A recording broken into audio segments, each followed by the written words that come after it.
রণে বনে জলে জঙ্গলে যখনই বিপদে পড়িবে আমাকে স্মরণ করিও, আমি রক্ষা করব।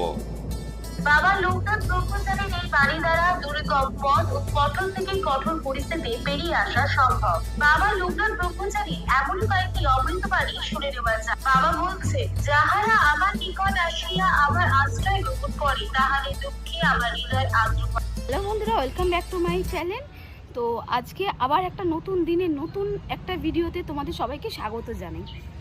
প্রচণ্ড গরমের মানে বুঝতেই পারছো, কিন্তু তাহলেও তোমাদের ভালোবাসা নিয়ে কাজ করি, তো ভিডিও তো করতেই হবে, না হলে ভিডিও না চালে তো তোমরা আমাদের ভুলে যাবে, তাই না বলো?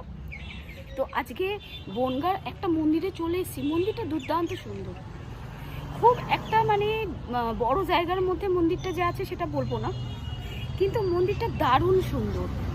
লোকনাথ বাবার মন্দির, কিন্তু সামনে এন্ট্রেন্সে আছে মহাদেব।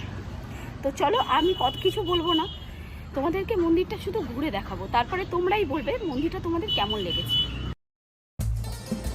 বনগাঁর 12তম পল্লী লোকনাথ মন্দিরটি লোকনাথ ব্রহ্মচারী নামে একজন সাধকের নামে উৎসর্গিত, যিনি নিজে একজন জনপ্রিয় সাধক। মন্দিরটি শহরের মাঝখানে অবস্থিত এবং এখানে রাধাকৃষ্ণ, লোকনাথ ব্রহ্মচারী এবং অন্যান্য দেবদেবীর মূর্তিও রয়েছে। মন্দিরটি মেন গেট থেকে ঢুকেই দেখা যাবে 35 ফুট উচ্চতা বিশিষ্ট শিব মূর্তি। এই শিব মূর্তির দুপায়ের ফাঁক দিয়ে যেতে হবে বাবা ব্রহ্মচারী লোকনাথ মন্দিরে। এই মন্দিরটি শুধুমাত্র একটি ধর্মীয় স্থান নয়, এটি একটি সাংস্কৃতিক কেন্দ্রও বটে। এখানে বিভিন্ন ধর্মের অনুষ্ঠান ও উৎসব পালন করা হয়, যা স্থানীয় মানুষদের মধ্যেই খুবই জনপ্রিয়। মন্দিরটি স্থানীয় ঐতিহ্য ও সংস্কৃতির একটি গুরুত্বপূর্ণ অংশ। এবার বলি এই মন্দিরে আপনারা পৌঁছাবেন কিভাবে। হাওড়া স্টেশন থেকে যে কোনো বনগাঁগামী ট্রেনে উঠে পড়তে হবে। তারপর বনগাঁ স্টেশনে নেমে স্টেশন থেকে বের হয়ে যে কোনো টোটোতে মাত্র 10 টাকা মাথাপিছু বসলেই শুধু বলতে হবে লোকনাথ বাবার মন্দিরে যাব, আপনাকে টোটোওয়ালায় মন্দিরের সামনে নামিয়ে দেবে। এখানে কিন্তু ভোগ খাওয়ারও সুব্যবস্থা রয়েছে।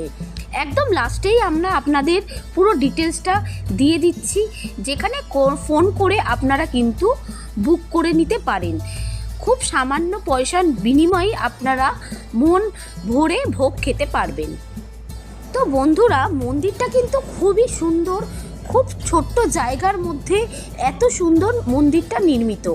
আর লোকনাথ বাবার মন্দিরের ভেতরেই কিন্তু পুরো মন্দিরটা এসি রয়েছে। এখানে কিন্তু খুব সুব্যবস্থা রয়েছে ভোগ প্রসাদ খাওয়ার, যেটা তোমাদের আগেই আমরা শেয়ার করেছি।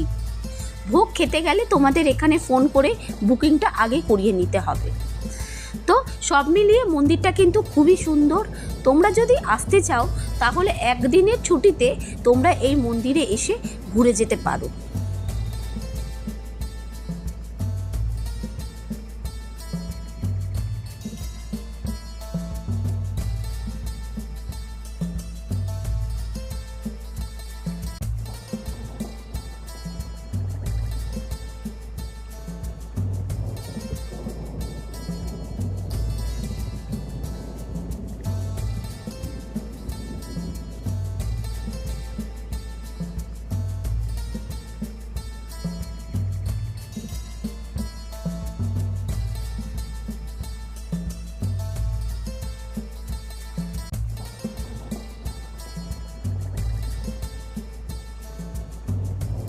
বলেছিলাম মন্দিরটা তোমাদের কেমন লেগেছে, ভালো লেগেছে তো?